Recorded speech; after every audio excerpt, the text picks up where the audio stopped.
Hoje a gente vai entender como que elas se comportam entre si e como que a gente pode ganhar dinheiro, né, com as duas, entendendo bem o que é renda fixa e o que é renda variável.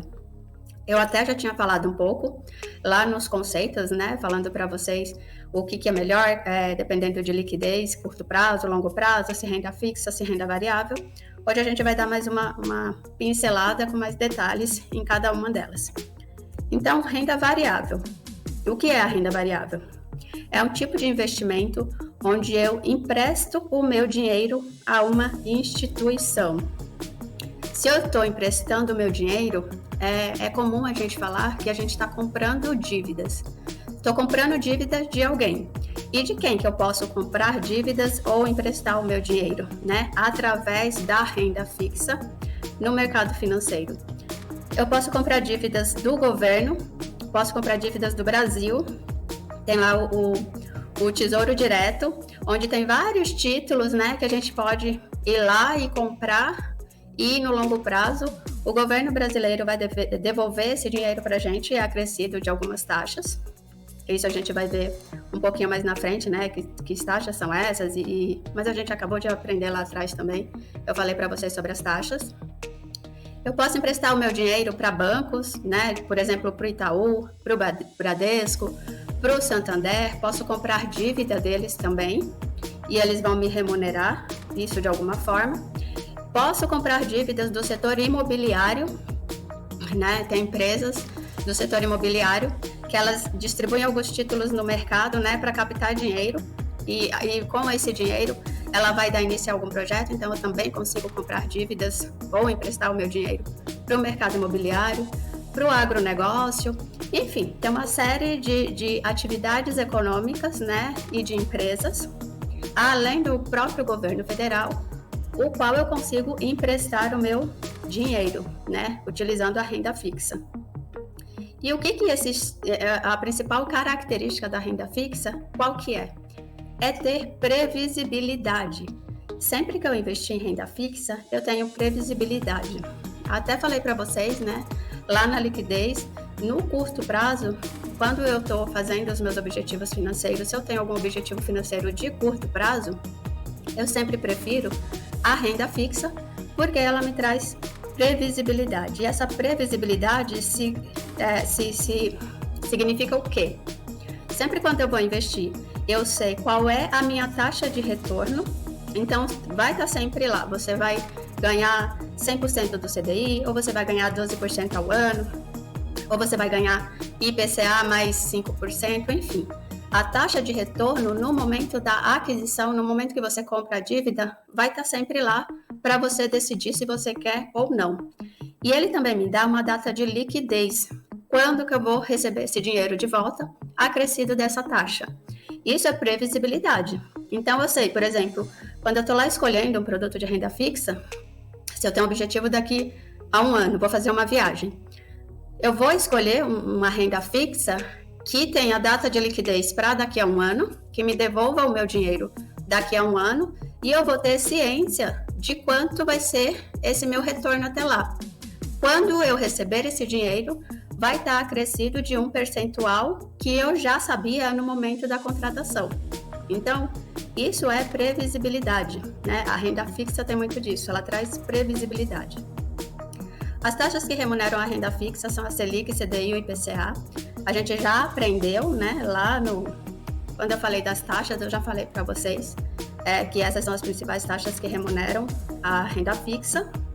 E eu tenho dois tipos de remuneração, que eu acho importante vocês saberem. Tem os pós-fixados, renda fixa pós-fixada e renda fixa pré-fixada. Qual é a diferença? Na renda fixa pós-fixada, ela vai estar fixada em um índice. Por exemplo, se eu compro um título do Tesouro, que ele vai me pagar 5% mais o IPCA. E a minha liquidez, né, o meu retorno vai ser daqui a um ano, daqui vai ser 12 meses para frente. Eu sei e eu já aprendi que o IPCA, ele é uma taxa flutuante, né? Ele não é aquela taxa que fica ali bonitinha, direitinha. Dependendo dos preços, da subida dos preços, um mês ele vai estar maior, outro mês ele vai estar menor, enfim.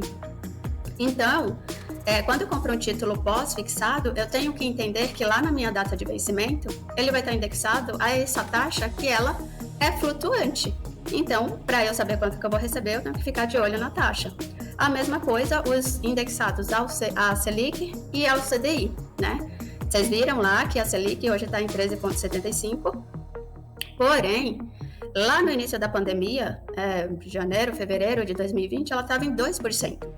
Então, se eu pego uma taxa a 2%, né? Se eu comprei um título de renda fixa para receber em 10 anos a 2%, e ele sofre essa oscilação do mercado, né? A taxa que eu estava recebendo naquele ano, 2020, foi 2%. Só que como a Selic começou a subir 21, 22, 23, ela continua alta, eu vou ter essa oscilação de ganhos, se a Selic subir, e de perdas. Então, é importante quando a gente olha para a renda fixa, a gente entender que os pós-fixados, eles vão ter uma flutuação, porque eles estão indexados a taxas que flutuam no mercado, né? Não são taxas fixas para o resto da vida. Elas estão no ciclo de mercado, e esse ciclo pode ser de alta, de baixa, e assim vai a vida delas, né? Elas não são fixas o tempo todo. Já o pré-fixado, quando eu compro uma renda fixa pré-fixada, na hora que eu estou comprando, ele vai me dar lá a taxa. Olha, você vai receber 12% no ano que vem. Opa, faça chuva, faça sol, Selic sobe, IPCA desce, não me interessa. Eu vou receber esses 12% no prazo acordado. Se eu pegar uma taxa também, por exemplo, e aí como que funciona, né? Quando a taxa Selic tá alta, eu tenho os pré-fixados mais altos. Quando a taxa Selic tá baixa, eu tenho pré-fixado com taxas mais baixas. Então, pegando o mesmo exemplo de quem comprou um título quando a Selic estava lá 2%, lá no início de 2020. Aí a gente vem aqui, né? Vamos imaginar que eu comprei um pré-fixado recebendo 3%, porque elas meio que acompanham essa taxa, né? Só que 3% para receber daqui a 10 anos. Aí a Selic aumentou e automaticamente as taxas dos pré-fixados também aumentaram, né? Estou recebendo taxa de 12%, de 8%, e eu estou com um título pré-fixado a 3% para receber daqui a 10 anos. Sendo que os títulos pré-fixados que estão saindo de agora, eles estão mais com base na Selic e estão com taxas de retornos mais altas.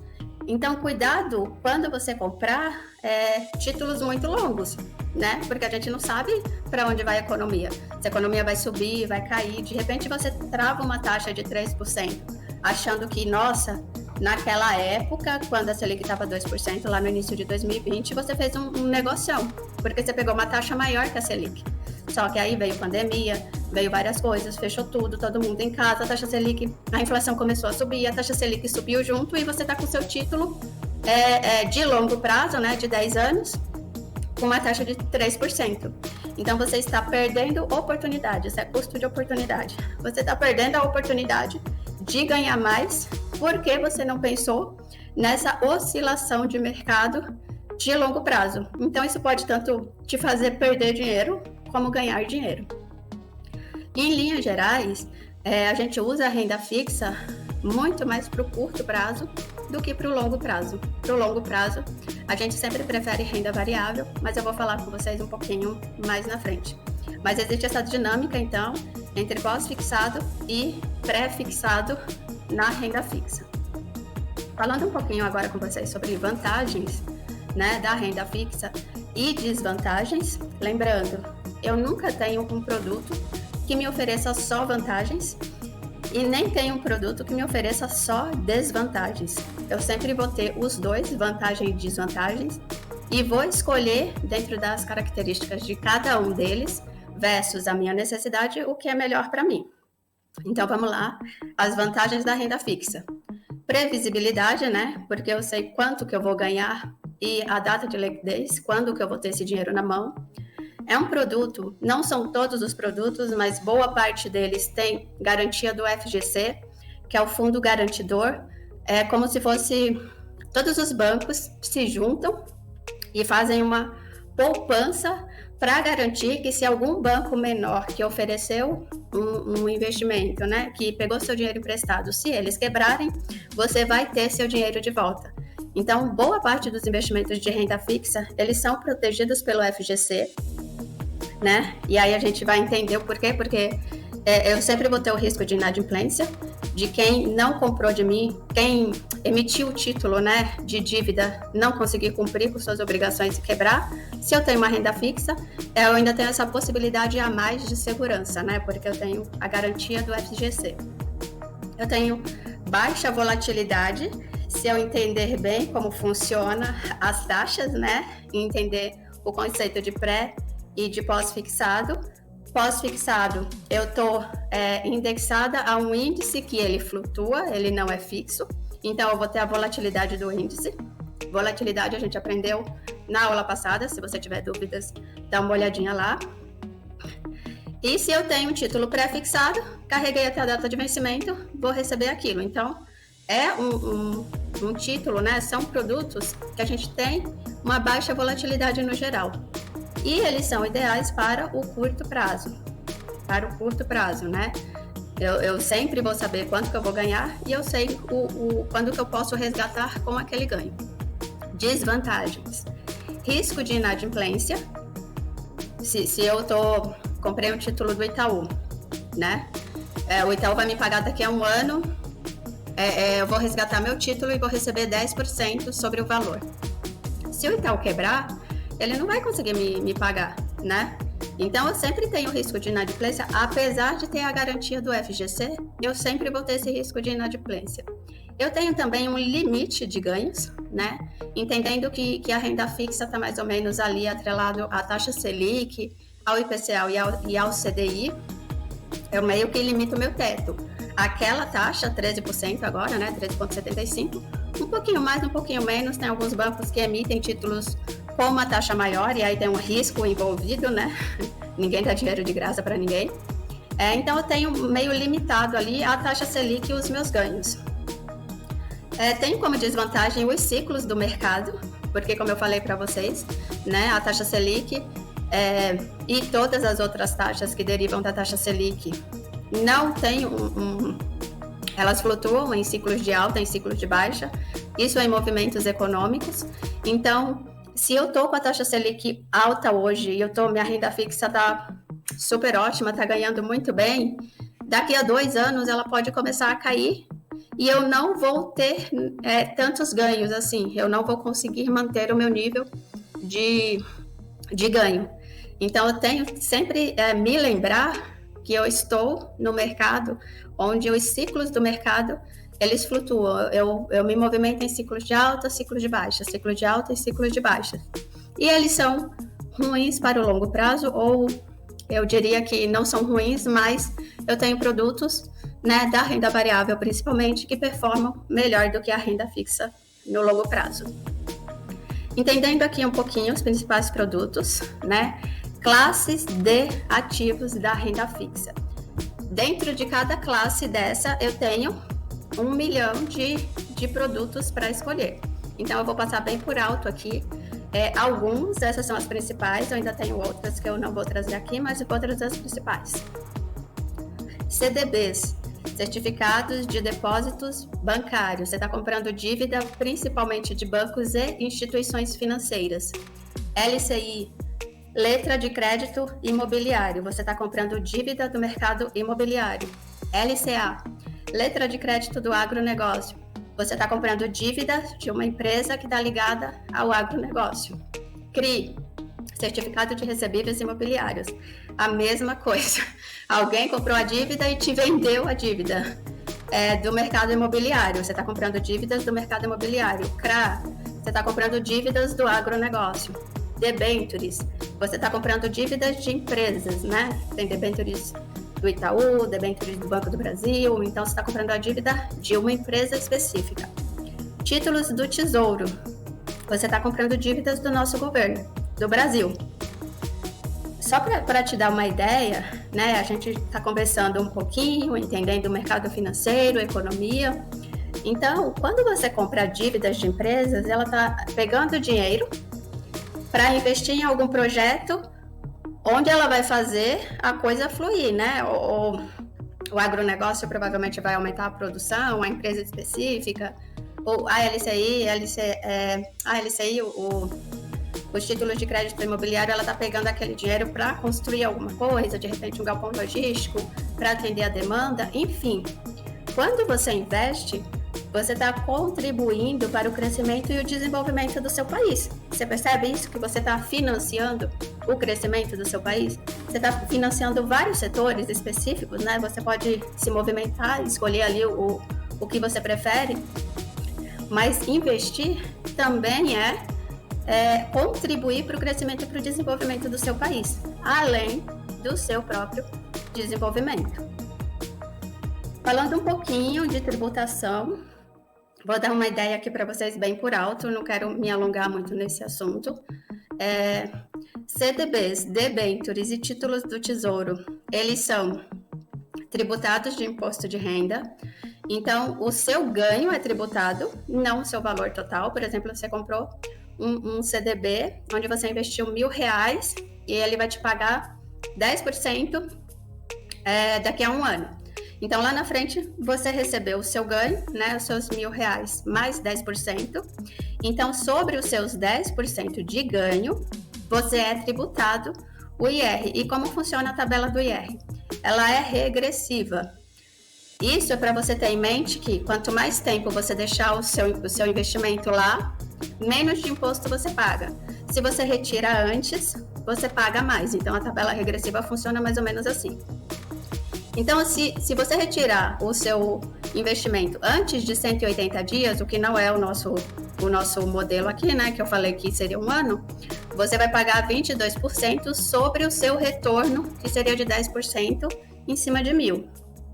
Se você retirar de 181 a 360, você vai pagar 20%. Se você retirar de 361 a 720 dias, você vai pagar 17,5%. A gente entraria aqui, né, um ano que eu deixei o meu dinheiro lá. Então, provavelmente, quando eu retorno isso, quando eu fosse receber meu dinheiro, eu entraria nessa tributação, 17%, lembrando que é sobre o ganho, né? 17% sobre aqueles 10% que eu estou ganhando. Então, essa seria a tributação de imposto de renda. E se eu deixo lá por mais de 720 dias, 15%. Lembrando que esses impostos, eles são recolhidos na fonte. O que é isso? Quando você pedir o resgate lá do seu dinheiro para o banco, para a corretora, onde quer que seja, já vai vir descontado o dinheiro que cai líquido na sua conta, já vai vir descontado desse imposto de renda. Mas é mais ou menos isso que funciona. O governo, ele dá incentivos para alguns setores específicos da economia através da redução de impostos. É o caso do LCI, LCA, CRIS e CRAS. Então, esses investimentos, né, essa classe de investimentos, eles têm isenção de impostos. Você não paga imposto de renda sobre o seu lucro. Então, são classes bastante interessantes, desde que você faça o seu dever de casa, de estudar a empresa, saber se é ou não uma boa empresa, né? Mas são os melhores investimentos, né? São as melhores locais para eu comprar dívida de alguém, porque eu tenho essa isenção de imposto de renda quando eu vou retirar o meu dinheiro. É isso sobre renda fixa. Dei um geralzão aqui para vocês entenderem mais ou menos como funciona.